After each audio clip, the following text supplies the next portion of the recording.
실시간 재난안전 정보 안내방송 재난안전 119, 최근 서울에 싱크홀, 즉 땅꺼짐 사고가 잇따르고 있는데요. 그래서 오늘 알아보도록 하겠습니다. 기술사이시면서 공학 박사이신 이송규 한국안전전문가협회 회장님 모시고 알아보겠습니다.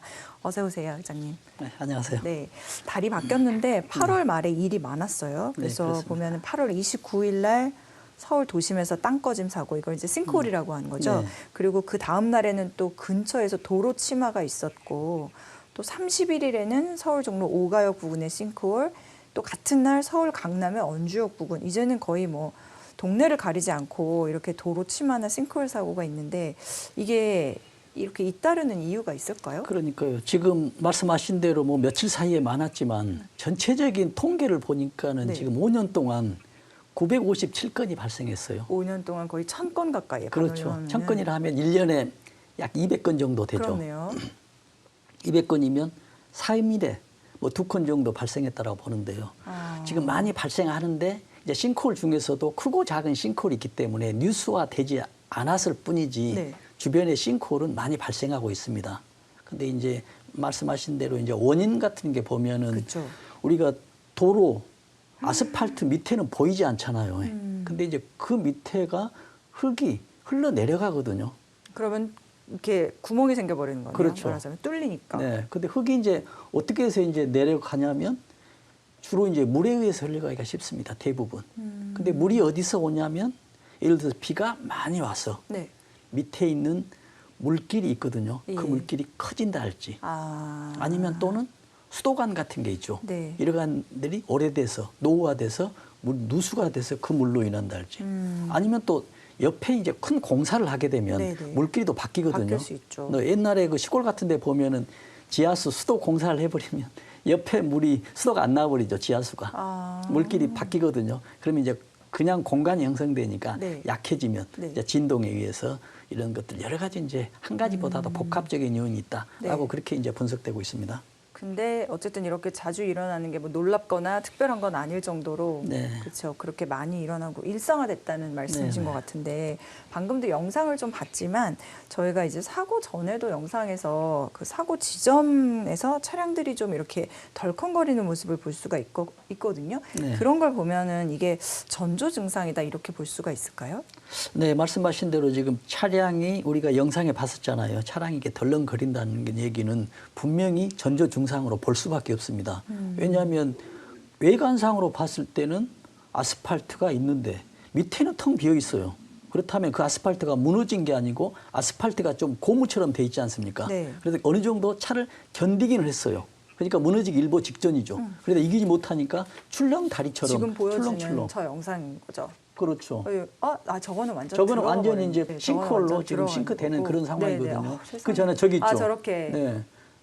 저기 보면은 지금 출렁다리가 네, 돼버리거든요. 진짜 그렇죠. 그래서 아스팔트 힘만으로 견디고 있다 보면 되죠. 그 밑에는 아예 텅 비어 있죠. 네. 그래서 시간이 지나니까 이제 차가 무겁고 자주 지나가니까 이제 무너지는 저런 상황이 그렇죠. 되고 있습니다.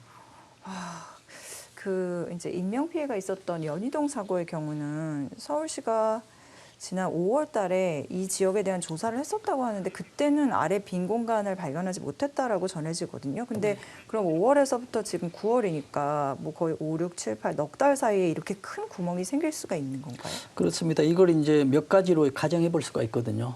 근데 5월 달 했고 지금 이제 8월이잖아요. 9월로 네. 넘어가는데 3개월 동안에는 충분히 가능성이 있습니다. 왜냐하면 음. 흙이 흘러가기 때문에 한번 흘러가기 시작하면 물만 있으면 계속 뭐 하루 이틀 사이에도 많이 흘러가니까. 그렇죠. 뭐 5, 6m 흙 같은 건 흘러갈 수도 있다고 보는데요. 중요한 것은 그러면 5월 달에 검사를 했을 때 실제 완벽하게 했었느냐가 문제거든요.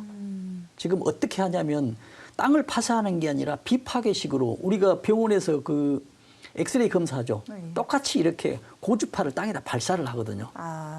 고주파를 발사를 하면 이 주파수가 보통 땅 같으면 이렇게 들어가는데 어느 공동현상, 홀이 생기면은 반사에 오거든요. 그러면 영상에 찍히면 그 크기를 가지고 네. 몇 메타 있다라고 알 수 있는 것이거든요. 네. 그래서 객관적으로 보면은 좋은 상황인데 실제 잘 했었는지 지나갈 때 안 하고 지나가 버렸다든지 했는데 기계가 고장이 났다든지 이런 경우도 가정해 볼 수가 있거든요. 네, 그러나 네. 3개월 만에도 가능한데 그래서 이런 경우가 있었거든요. 2020년도에 보면 강원도의 낙산 해수욕장 근처에 지금 편의점이 무너져 버렸어요. 건설 공사 현장에서.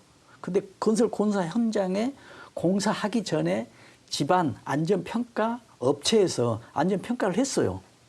이상이 없다고 했는데 무너졌거든요. 그래서 그 업체가 어떤 영업 정지하는 이런 일도 있었기 때문에 어떤 서울시에서는 5월 달에 했지만은 뭐 3개월 이내에 충분히 가능성이 있지만 그래도 그 장비가 어떻게 돼 있는지 좀 세부적으로 점검할 필요가 있다 그런 그러니까 말씀드립니다. 그 이후에 이제 변화가 생겼을 가능성도 있지만 그때 그러니까 소위 조사 당시에 완벽하게 안 그렇죠. 됐을 가능성도 있다는 그렇죠. 말씀이시네요. 네. 알겠습니다.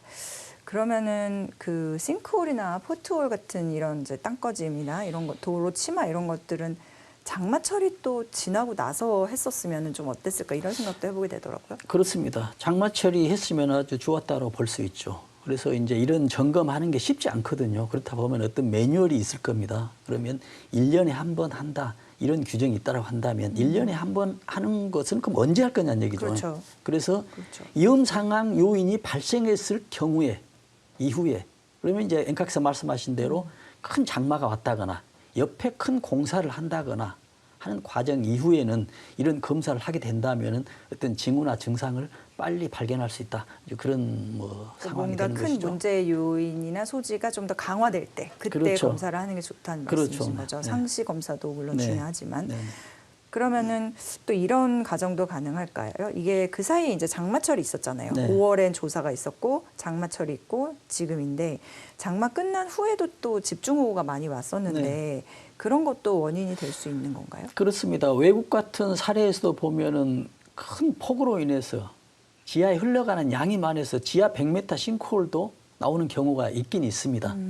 그러나 이제 우리나라 같은 경우 올해 특히 비가 많이 왔지 않습니까? 네. 그러면 그 비는 어딘가에 의해서 뭐 배수로를 통해서 가지만 너무 많은 비가 왔기 때문에 배수로가 소화를 못 시키고 우리가 또 아스팔트 있잖아요. 네. 아스팔트가 빗물이 투수되지 않는 그런 상황인데 일부는 또 들어가거든요.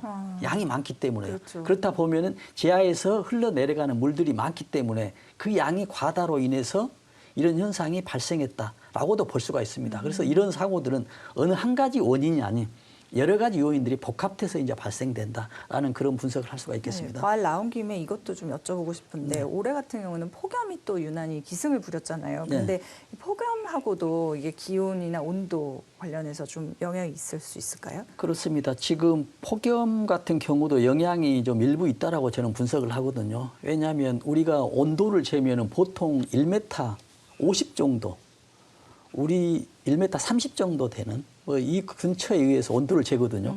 근데 그 온도가 30도잖아요. 그러면은 일반적으로 바닥 표면이 50도예요.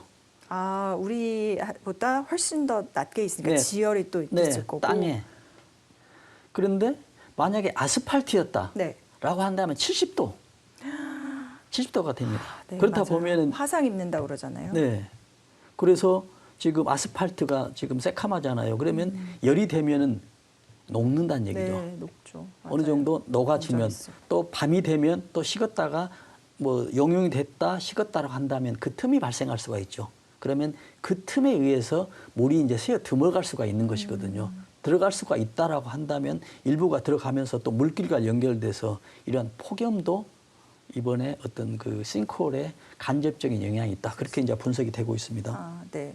그리고 아까 통계를 말씀 주셨는데 뭐 거의 이제 그 한 해에 뭐 200건 정도가 일어나는 거다 이렇게 네. 얘기해 주셨었는데 과거에 이 땅꺼짐 사고 통계를 보면은 하수도관 손상이 원인이 된 경우가 제일 많다라고 하더라고요. 그렇습니다. 지금 이제 통계를 보면은 하수도관 지금 그림에 나오거든요. 하수관 손상이 45.1%거든요. 거의 절반 가까이. 네. 근데 밑에 상수도관이 있죠. 네. 상수도관 3.6%밖에 아니에요. 그렇네요. 우리가 지금 상수도관에도 물이 있고 하수도관에도 물이 있거든요.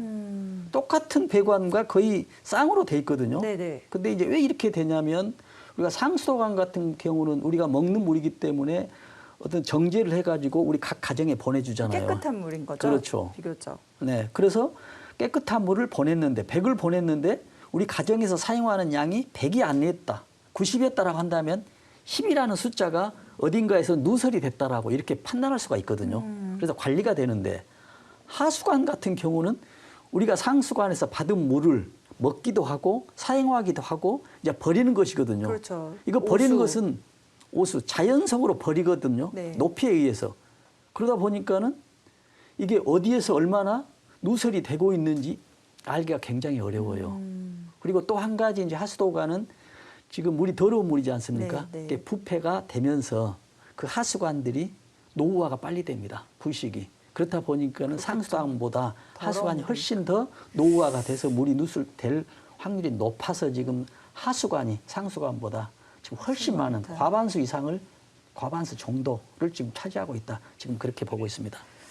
네, 이 연희동에서 있었던 땅꺼짐 사고처럼 이제 차량이 이렇게 빠지면은요, 네. 그 싱크홀로 빠지면 혹시 이런 과정도 가능한가요? 거기 뭐 아래 도시가스 배관이라든지 그런 게 매설이 돼 있을 경우에 그걸 건드리면 이게 더 큰 사고나 폭발로도 이어질 수 있다. 이런. 그렇습니다. 저도 이제 다른 방송에서 많이 이제 질문도 받고 얘기도 하고 다른 또 기자들한테도 얘기도 많이 들었거든요. 근데 이런 경우는 조금 저는 이제 폭발 확률이 좀 낮다라고 봅니다. 화재는 발생하더라도 네. 왜냐하면 이 우리가 가스인데 이 가스가 대부분 도시가스거든요. 지하에 있는 각 가정에 쓰는 가스 있죠. 네, 이걸 네. 도시가스라고 이야기합니다. 근데 이 도시가스가 천연가스예요. 지하에 묻어 있는 그 천연가스를 그대로 발초해서 우리 각 가정에 이제 공급하는 것이거든요. 네. 근데 천연가스 이 특징이 공기보다 가벼워요. 그래서 밖으로 나왔다라고 하면 외부에서 나왔다는 바로 공기 중으로 확산돼 버리죠. 올라가 버리죠. 그렇죠. 그렇기 때문에 불은 날 수 있지만 폭발하기는 좀 어렵다라는 거고요. 불은 날 수 있지만 폭발까지는 아니다. 그런데 만약에 그 싱크홀이 밀폐돼 있다라고 가정했을 때 외부와 단절된 홀만 있었다. 근데 그 안에 가스가 누설이 됐다라고 하면은 그 안에 이제 불꽃이 있었다. 경우에 이제 폭발할 수 있는 경우도 있죠. 그러나 이제 우리가 보통 싱크홀 하면 외부하고 전부 다 통해 있지 않습니까? 열려 있잖아요. 네, 그렇죠. 그렇기 때문에 예. 폭발하기는 쉽지 않으나 네. 화재는 발생할 수 있다. 있다. 이렇게 보고 있습니다. 사실 근데 대비를 할 수 있는 게 없네요. 운전자 입장에서는 지금 사고 당하면은 저런 그렇죠. 식으로. 운전자 입장에서는 뭐 앞에 안전운전에서 천천히 가는 수밖에 없거든요. 지금 아까 영상에서도 보잖아요. 그럼 사고 났을 때 좀 천천히 앞에가 갔으면 그렇죠. 앞에가 홀이 있긴 있었어요. 근데 그걸 못 봤기 때문에 네. 정지를 못했다라고 저 볼 수도 생각도 있거든요. 못했으니까. 네, 조그마한 홀이 있었는데 그걸로 차가 지나가면서 저 보이잖아요. 네, 지금 저렇게 확 들어가 버리는 네, 거죠. 그때 홀이 좀 있었어요. 그래서 안전운전하는 길 방법밖에 없다. 근데 그 홀이 그렇게 크게 될 거라고는 어떤 운전자가 상상할 수 있겠어요. 그렇습니다. 근데 앞으로는 이제 좀 경각심을 가지고 네. 일단 홀이 보이면은 조금은 네, 속도를 줄이는 것도 필요할 네. 것 같고 실제로 이제 이 사고 난 구간 같은 경우에는 집안의 안전성을 확인한 후에 통행을 재개하겠다. 지금 이렇게 말은 했는데 저런 사고가 한 번 나면은 일단 주변은 좀 위험하다고 봐야 되지 않을까요? 그렇습니다. 지금 그 정말 이번에도 이제 한쪽에를 통행을 이제 금지하고 사고 난 차선에 반대 차선에는 이렇게 통행을 했거든요. 근데 저는 그것도 좀 그 안전하지는 않다라고 하거든요. 왜냐하면 사고 확률은 이제 100만 분의 1도 이제 대비하는 건데, 네. 근데 왜 이제 그런 이제 추측을 가능하냐면 지금 아까 제가 물길을 이야기했지 않습니까? 네, 네. 근데 이번에도 어떤 이유인지 모르지만 물길에 의해서 흙이 흘러 내려갔어요.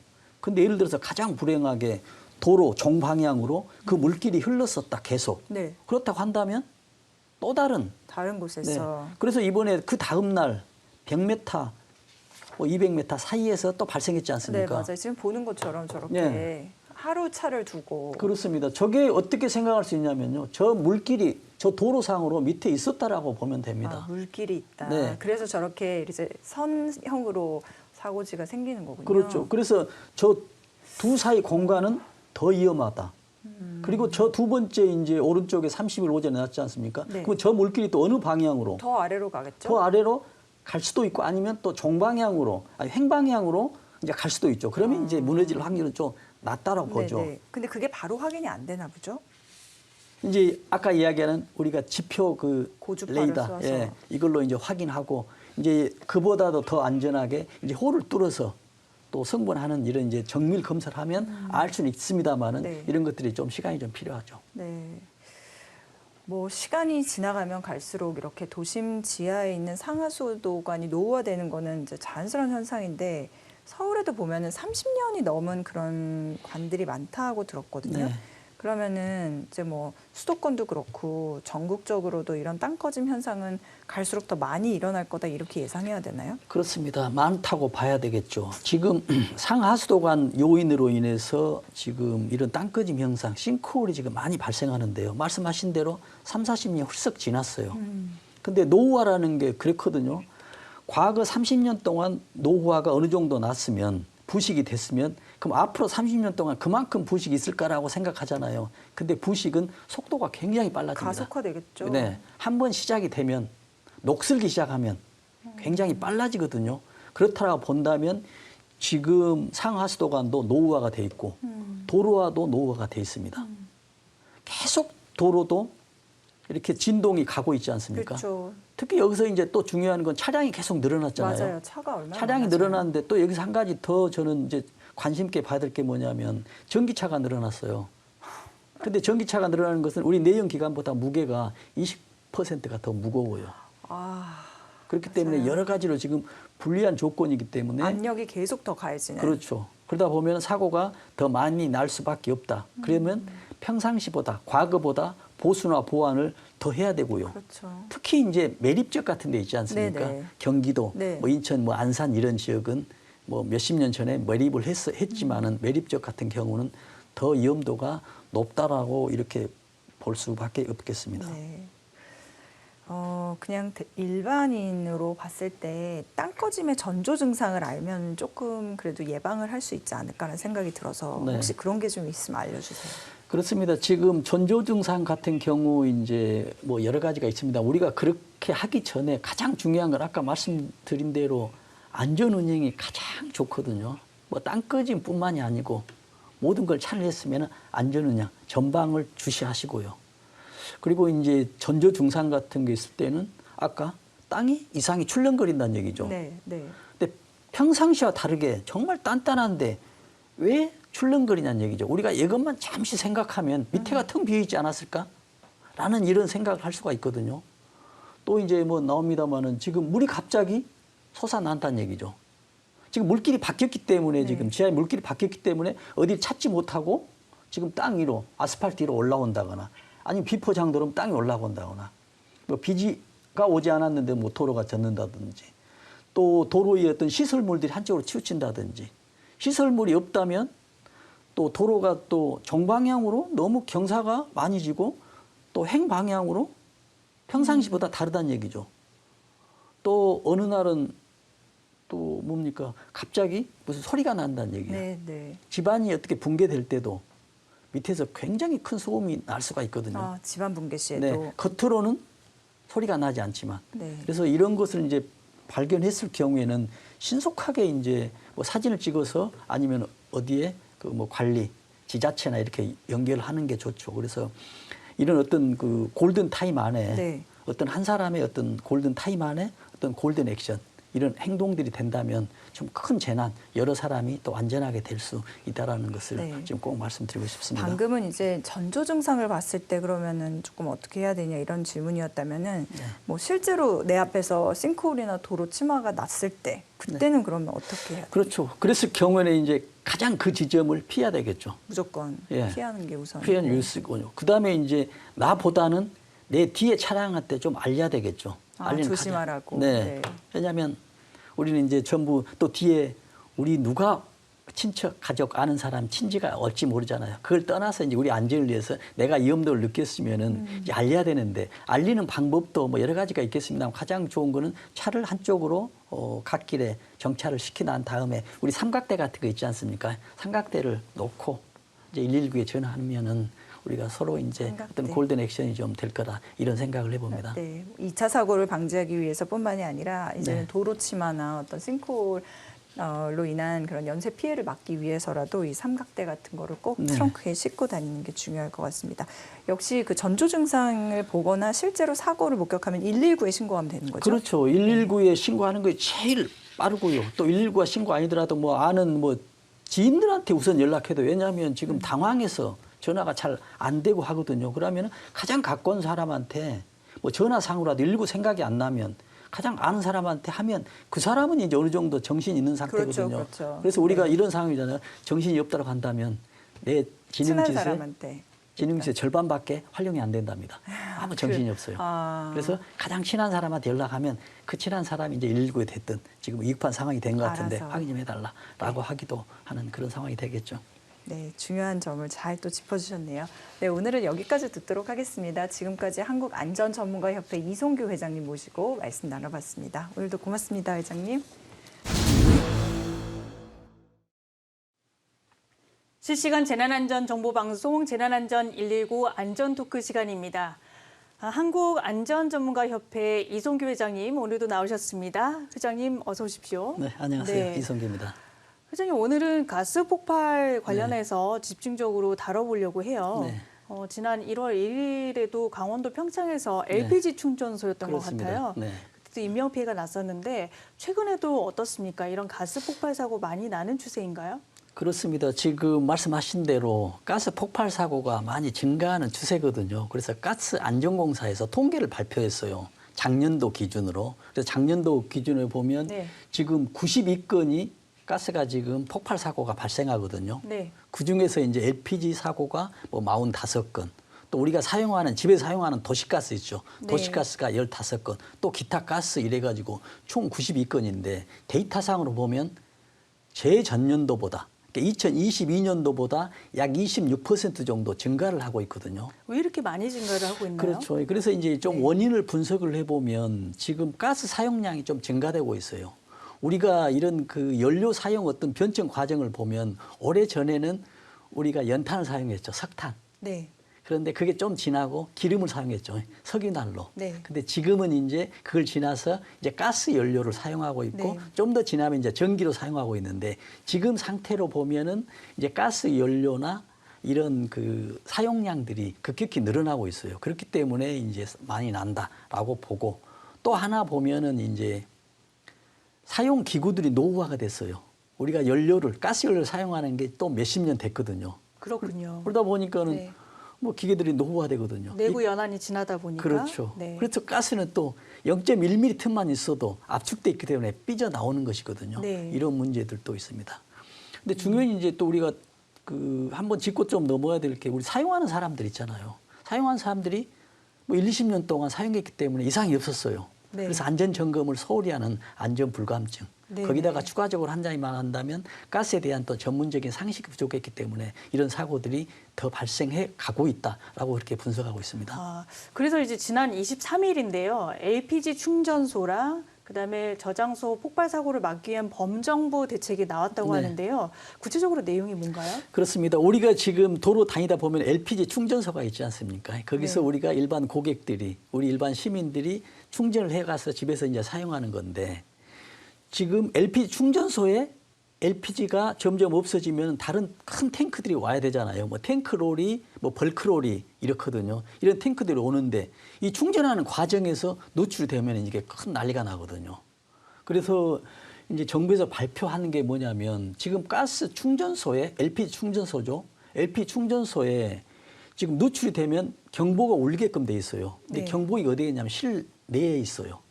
밖에서 충전을 하고 있는데 안에서 가스가 사고 있는 게 잘 안 들릴 수가 있죠. 실외에도 이런 경보음이 들리게 해야 되겠네요. 그래서 추가한 겁니다. 네. 그래서 실외에도 소리를 하고 확성기 또 스피커를 지금 하고 있거든요. 그리고 또 어떤 경우가 있냐면 경보기가 2개가 동시에 울리면 자동으로 중지되게끔 만들어놨습니다. 네. 또 한 가지는 이제 가장 위험한 상황이 돼 있을 때 지금 운전자는 차 안에 있거든요. 그러면은 벌크로리하고 탱크로리가 좀 분류되는데 탱크로리는 탱크 안에 LPG 가스만 있는 거고 벌크로리는 탱크가 있고 옆에 압축기까지 있어요. 갖다 넣으려면. 그러는데 압축기에서 문제가 돼 있다. 노출된다 하면은 운전기사가 내려와서 그 컴프레서 있는데 스위치를 눌러야 되죠. 네. 이 시간을 줄이기 위해서 운전석 옆에도 오프 장치를 놓겠다는 얘기입니다. 그렇군요. 네. 그 가스 폭발이 얼마나 위험한가, 이 위험성에 대해서 최근에 드라마에서 네네. 이 위험성을 가지고 소재로 네. 방송을 한 게 있어요. 네. 그래서 우선 질문 드리기 전에 네네. 이 영상 한번 보실까요? 그렇습니다.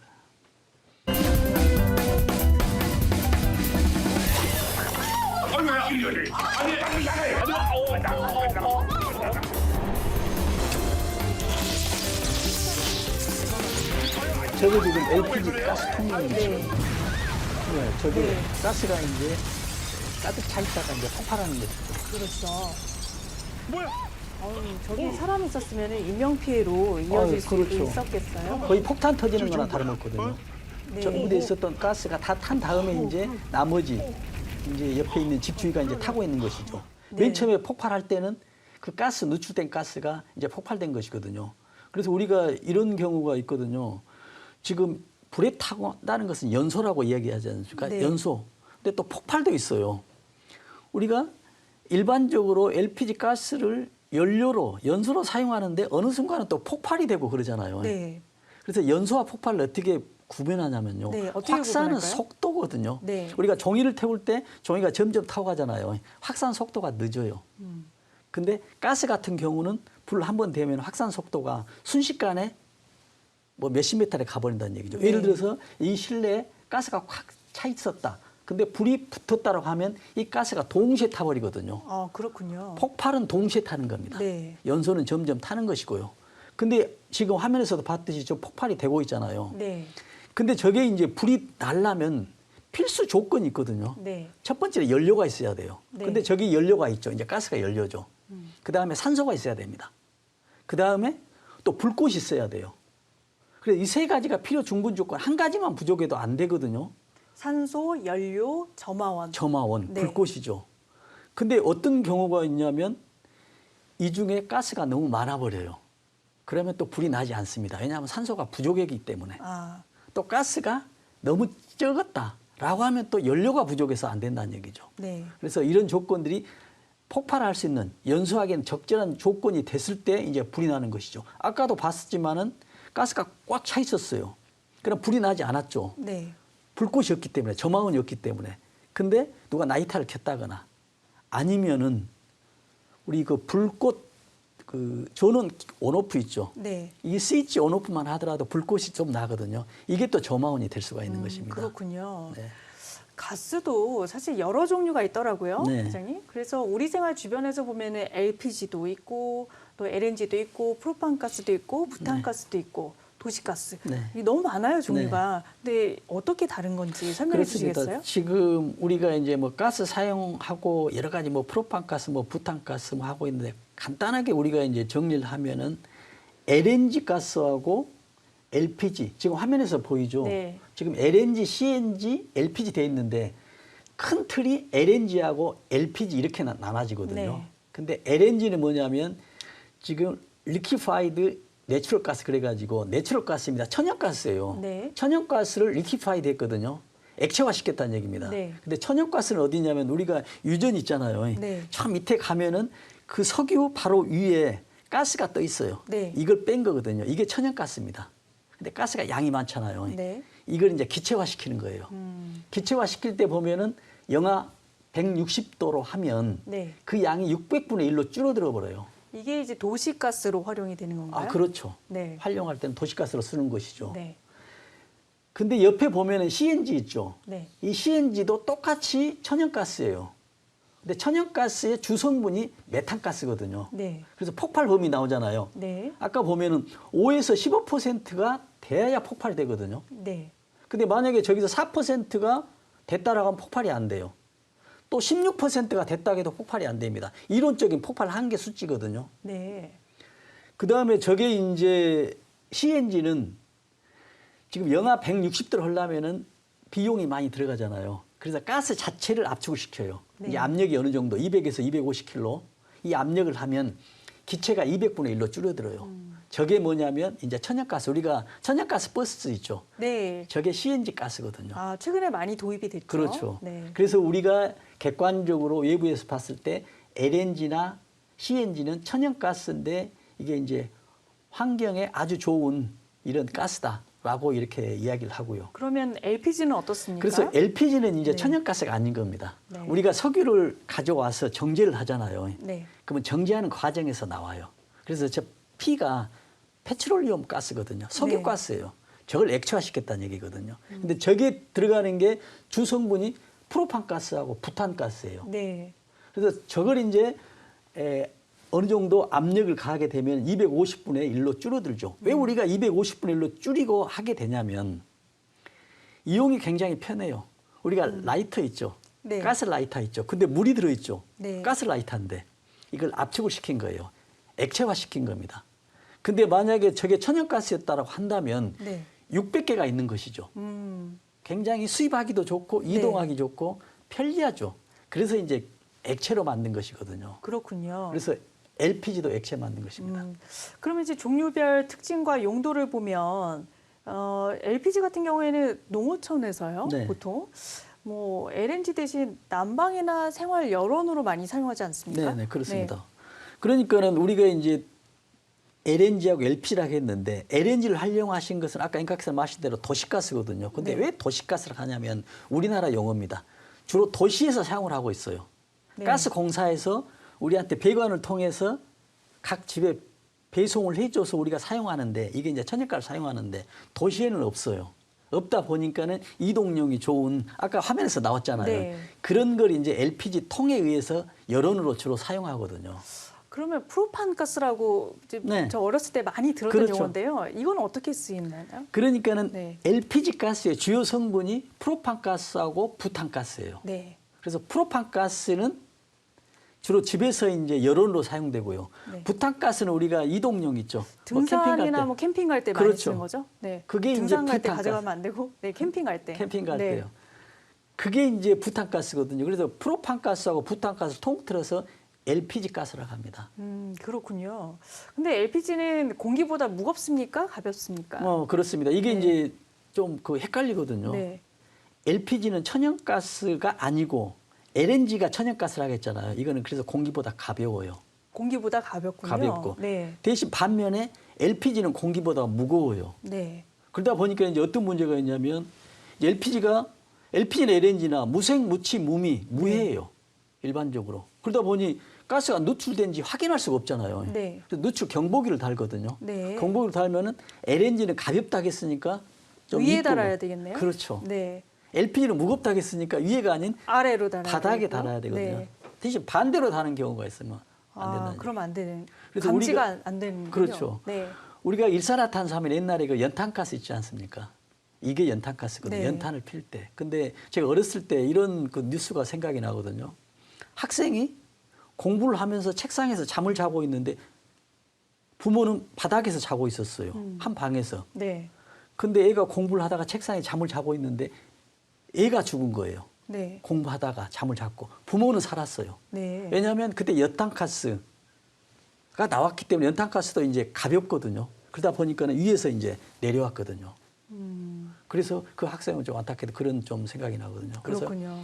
LNG는 지금 어떻게 되냐면은 공기보다 가볍기 때문에 LNG가 누출됐을 때는 상부에 달아야 되고 네. LPG는 무겁기 때문에 바닥에 달아야 된다. 근데 이런 LPG 가스가 폭발하는 그런 경우는 어떤 건지도 좀 궁금한데 예를 들어 볼게요. 지난 8월에 제주도 펜션에서 LPG 가스가 폭발한 사고가 있었거든요. 네. 이건 어떤 경위로 이렇게 폭발을 하게 된 건가요? 그러니까 제주도에서 이제 LPG가 폭발했다는 얘기는 LPG가 지금 배출이 누설이 됐다는 얘기거든요. 네. 그럼 여기에 이제 LPG 통해서 여기에 LPG 가스가 누출이 됐죠. 그럼 LPG에 들어있는 것이 부탄하고 이제 프로판 가스잖아요. 네. 그러면 이게 이제 폭발 범위가 있어요. 2.1에서 뭐 9.5, 또 부탄은 또 1.8에서 뭐 8.4%. 이 범위가 있어야 이제 폭발되거든요. 근데 여기에 가스가 누출이 됐는데 지금 누가 불을 켰다라고 하면은 스위치만 하더라도 네. 불꽃이 팍 튀면서 이제 폭발이 됐다는 얘기죠. 네. 근데 사람은 알 수가 없어요. 이제 냄새가 안 나기 때문에. 그래서 네. 이제 요즘에는 대부분 100% 그렇죠. LPG나 LNG 가스에 무생, 무미, 묻히기 때문에 거기다 부치제를 넣거든요. 냄새가 나게끔. 네. 그래서 이제 어떤 여행이나 어디에 갔는데 이상한 냄새가 난다. 원래는 무색무취인데 그 냄새를 맡을 수 있도록 한다는 그렇죠. 말씀이시네요. 누출이 됐을 때 가스와 같이 그 부취제가 밖으로 나와서 냄새가 나게 만들거든요. 네. 그래서 냄새가 났다고 한다면 이건 가스가 샜다라고 누수를 의심해 봐야 된다. 의심해야 한다는 얘기죠. 네. 근데 여기서 이제 굉장히 주의할 게 하나 있거든요. 이런 경우가 있습니다.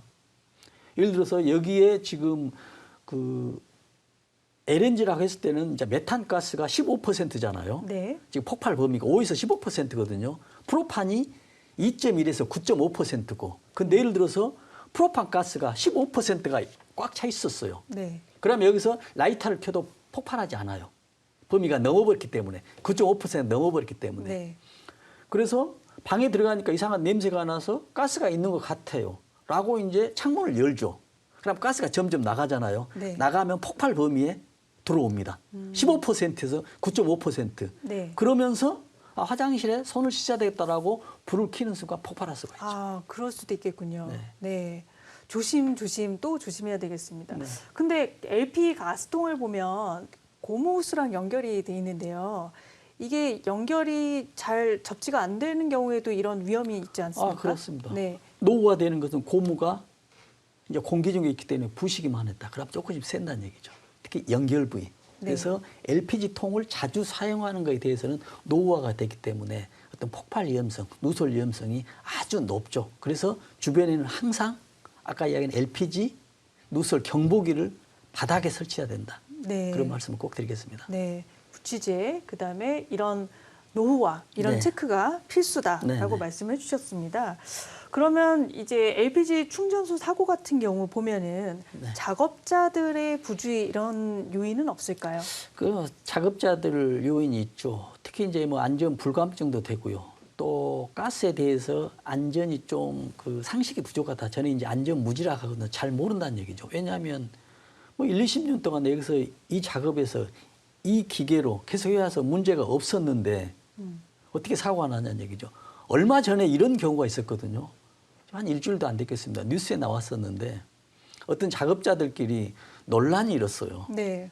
도시가스를 용접으로 자르게 되면 불이 나냐, 폭발이 나냐, 안 나냐. 실제 실험을 해보는 겁니다. 근데 실제 불이 났어요. 그래가지고 구속이 된 경우도 있거든요. 그게 결국 뭐가 되냐면 이분은 경험이 많은데 가스에 대한 지식이 부족하기 때문에 실제 해보는 거예요, 본인이. 폭발이 안 난다고. 근데 불이 나버렸어요. 그래서 또 다른 사람이 이제 가스 점검을 했기 때문에. 그래서 작업자들이 이제 네. 수십 년 동안 하지 않았지만은 어떤 안전의식이나 안전지식, 상식들이 있어야 되고요. 네. 어떤 노후화된 것에 대해서는 어떤 점검 이런 것들이 꼭 필요하다고 봅니다. 아, 네, 그렇군요. 네, 그러면은 이 가스 특징별 이제 누설 경보기 설치 장소가 다른데 이제 이 부분은 좀 CG를 보면서 다시 설명을 해드리겠습니다. 네. 네, 이 종류별 특징, 요거 부분을 다시 한번 좀 설명을 네. 해주시겠어요? 그렇습니다. 지금 여기서 LNG, CNG, LPG 여기서 우리가 지금 시청자분들이 우리가 꼭 알아야 될 게 집에 있는 도시가스 있잖아요. 이게 LNG고 LPG는 밖에 있는 거거든요. 근데 시골 같은 데 보면 대부분 LPG예요. 그냥 도시가스가 안 나가기 때문에. 근데 LPG 가스는 누설이 되면 무겁기 때문에 땅의 바닥에 있으니 꼭 그 누설 경보기는 바닥에 설치한다는 얘기죠. 시골 네. 같은 데 갔을 때는. 네. 근데 도시에서는 지금 집에서 쓰는 가정용 도시가스 있죠. 이건 공기보다 가볍기 때문에 상단에 설치해야 된다는 얘기입니다. 그래서 주로 LPG 같은 경우는 우리가 저기 표시에 나왔지만 농촌, 중소도시, 난방 생활용 여돈으로 사용을 하고요. 요즘에는 LPG 승용차도 사용하고 있고 특히 LPG 같은 경우는 우리가 뭐 등산은 아니지만 어떤 캠핑 갈 때 어떤 부탄가스, 이동용 그 버너 연료로 사용되기 때문에 굉장히 중요하다는 네. 것을 다시 한번 말씀드립니다. 네, 그러면 가스 폭발 말고도 가스 이제 중독이나 네. 질식으로 인한 그런 사고도 많이 발생을 하고 그렇죠. 있는데요.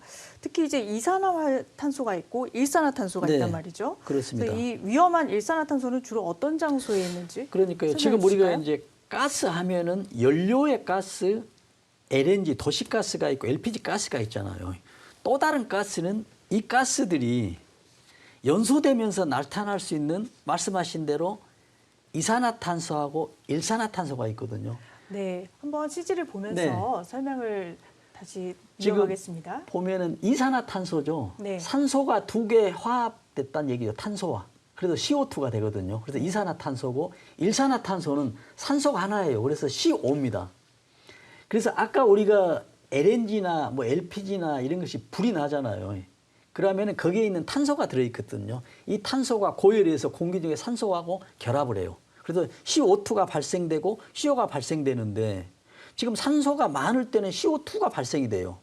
산소가 적기 때문에 일산화탄소 CO5만 나거든요. 근데 저 2개 격격한 차이가 있거든요. 하나는 CO2는 인체에 무해예요. 네. 근데 일산화탄소 CO는 인체에 유해하다는 얘기입니다. 그래서 산소가 부족해서 CO가 되는데 이 실내에서 불을 피우면 여기에 산소가 부족하면 불완전 연소가 되기 때문에 CO5가 발생돼 버립니다. CO2가 발생해야 되는데 네. 예, 산소가 부족하기 때문에 그렇죠. 그래서 우리가 이런 경우 있죠. 텐트에서 사고 많이 나잖아요. 네. 근데 우리는 이제 방송이나 이런 사람들이 항상 이야기할 때 연소 후에 환기를 시키라고 하는데 그것도 중요하지만 더 중요한 것은 연소 과정에서 환기를 시켜줘야 돼요. 산소를 텐트 안으로 들어만 넣어주면 일산화탄소가 안 나옵니다. 이론적으로는. 네. 근데 막혀 다음에 네. 이제 일산화탄소가 나오거든요. 그래서 불을 피울 때는 항상 일산화탄소가 나오는 것이 아니에요. 보통 평상시 때 일산화탄소 나오는데 산소가 부족할 때 일산화탄소가 나오니 굉장히 위험하다는 얘기죠. 그래서 그래서 공기 중에 네. 일산화탄소가 어느 정도 이상이면 위험하다고 볼 수 있을까요? 일산화탄소는 아주 미량만 있어도 위험합니다. 네. 왜 그러냐면 지금 우리가 우리 몸에 그 혈액 안에 헤모글로빈이 우리가 숨을 쉬면 공기 중에 있는 산소를 헤모글로빈이 같이 흡수를 해가지고 우리 장기에 이렇게 분배를 해주는 그런 역할을 하지 않습니까? 네. 근데 이 헤모글로빈이 일산화탄소가 좀이라도 들어왔다라고 하면 굉장히 빨리 둘이 화합을 해요. 우리가 친화력이라 하거든요. 이 친화력이 산소보다 일산화탄소가 200배가 높아요. 근데 산소가 200개 있고 예를 들어서 일산화탄소 한 소 있다 하더라도 하나 있다 하더라도 이 헤모글로빈이 일산화탄소 화합을 해가지고 이걸 우리 장기에 배달시켜줘 버리는 거예요. 네. 장기에 배달하면 산소가 부족하기 때문에 이게 일산화탄소 중독이죠. 네. 결과적으로 또 일산화탄소 중독은 산소가 부족했기 때문에 나타나는 질식하고 똑같은 이 용어다는 얘기죠. 일단 중독이 되면 네. 머리에 두통이나 네. 메스꺼움 뭐 이런 증상이 이제 나타나기 네. 마련이잖아요. 네, 네. 근데 이런 일산화탄소를 이제 흡입했을 때 어떻게 하면 이제 이런 증상을 좀 없앨 수 있을까요? 이런 증상이 있으면 가장 좋은 게 산소가 많은 곳으로 가야 됩니다.